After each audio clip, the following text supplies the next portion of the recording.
Bonjour et bienvenue sur la chaîne parlementaire Assemblée nationale. Je suis heureuse de vous retrouver pour cette nouvelle édition de Doc à Doc, votre rendez-vous documentaire. Vous le savez, nous nous attachons ici à sélectionner des documents qui racontent le monde et sa complexité mieux que n'importe quel discours. Nous avons aujourd'hui choisi de revenir sur les circonstances de l'entrée en politique du citoyen US Arnold Schwarzenegger.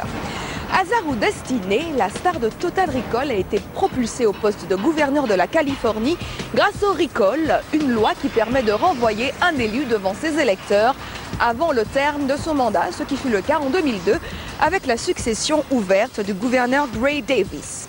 135 candidats, un seul élu, un marketing musclé, voire même bodybuildé. Ne manquez pas le film de cette étonnante course aux élections pour le poste de gouverneur de la Californie.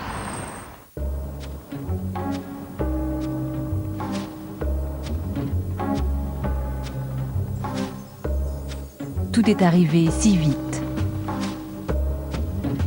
En Californie, c'était business as usual. De plus en plus de gens perdaient leur boulot. Tout le monde faisait face à une crise énergétique sans précédent. Et ils avaient un gouverneur démocrate ennuyeux, au discours ennuyeux. Gray Davis avait creusé un déficit de 38 milliards de dollars. Pour tenter de le destituer, quelques mois à peine après sa réélection, ses adversaires républicains avaient un plan rusé. Le renvoi devant les électeurs, le recall. Et oui, tous ces hommes et femmes sont candidats au poste de gouverneur de Californie, même les clowns.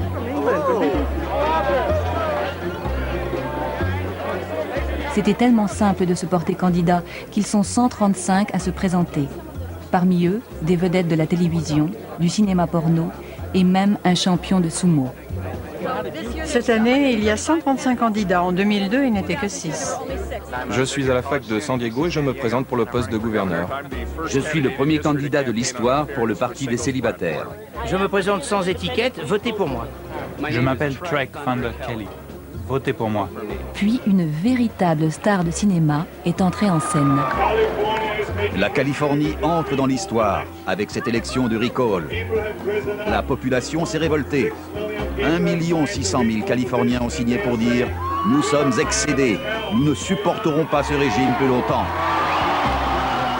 Le décor est planté pour le recall californien, l'élection la plus extravagante que les États-Unis aient jamais connue. 62 jours plus tard, c'est lui qui remporte la mise, le gouvernateur. Dès que j'ai su qu'il se présentait, j'ai voulu savoir comment Arnold, la mégastar, allait se transformer en Arnold, le politicien. Et si les élections seraient un exemple de démocratie, ou bien juste un nouveau reality show à l'américaine.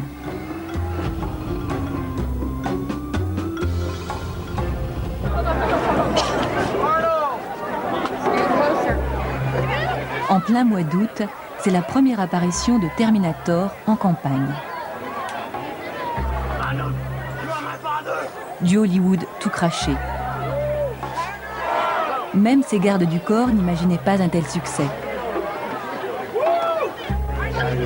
C'était étonnant.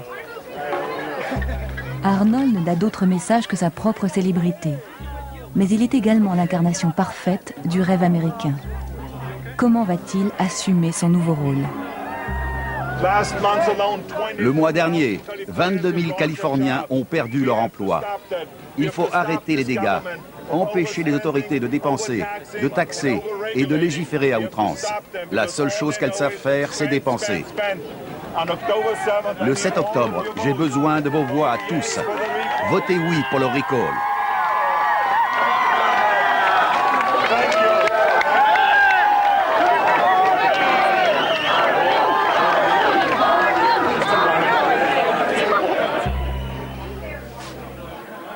Arnold donne son premier meeting politique. Les journalistes de la presse mondiale accourent.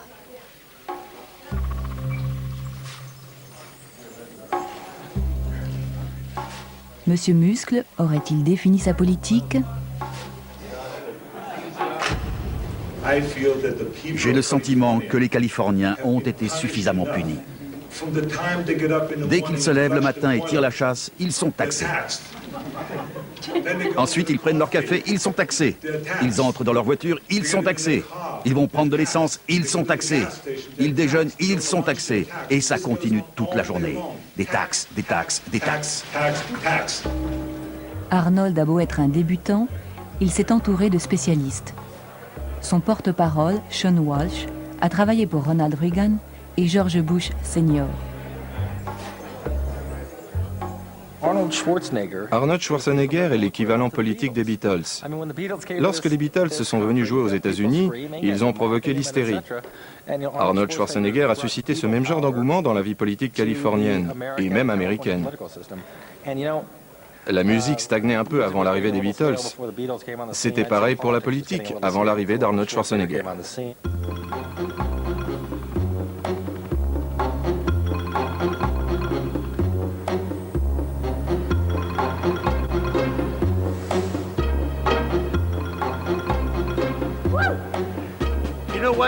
Tout le monde lui reproche son manque d'expérience. N'oubliez pas qu'il est marié à une femme du clan Kennedy depuis de très nombreuses années. Il a bien dû en prendre de la graine, non? Vous pouvez me croire, il est bon. Il est certain qu'il devra augmenter les impôts, mais son programme pour les jeunes est positif, surtout pour l'après-école. Si on peut faire baisser le taux de criminalité de nos enfants, la société se portera déjà mieux. Soudain, tout le monde n'a que la campagne du Recall à la bouche. Même les sosies des super-héros qui vantent les spectacles sur Hollywood Boulevard. Si Davis reste, nos dettes augmenteront encore. Arnold, chérie! Il paraît que l'État était riche avant son élection et qu'à présent, on est fortement endetté. Ce n'est pas vraiment génial. On pourrait nommer un clochard au poste de gouverneur. C'est clair, ce politicien carriériste est un sombre crétin. Il nous a arnaqués, c'est lui qui nous a mis dans la dèche. Il doit s'en aller, il est fichu. Les républicains détestent vraiment le gouverneur Gray Davis, réélu depuis 3 mois pour un second mandat. Ils ont déniché une loi centenaire qui permet de renvoyer un élu devant les électeurs avant le terme de son mandat, le fameux recall.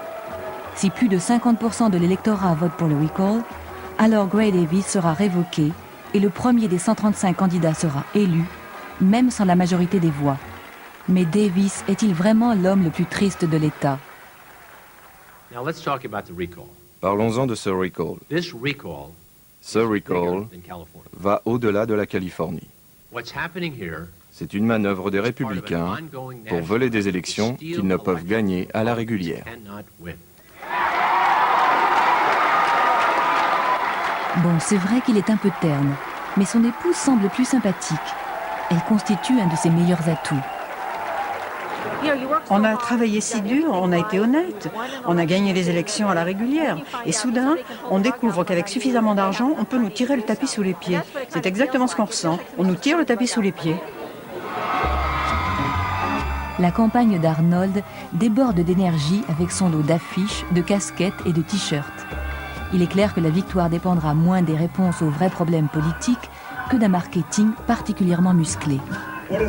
Où est donc passé l'optimisme qui faisait la fierté de la Californie? L'optimisme que le monde entier nous enviait. Empêchons-les de dilapider davantage.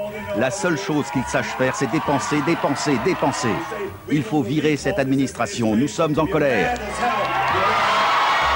C'est une guerre. Descendons dans les tranchées, battons-nous. À vous, les terminateurs de l'économie. Hasta la vista, baby. Taxes, taxes, taxes, dépenses, dépenses, dépenses. Je commence à comprendre.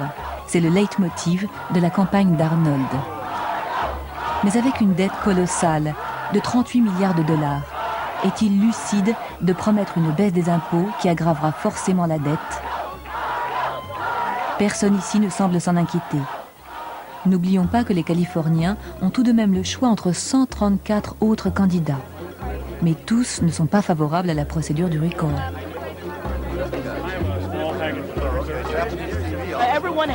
Chacun doit se battre pour obtenir son temps de parole.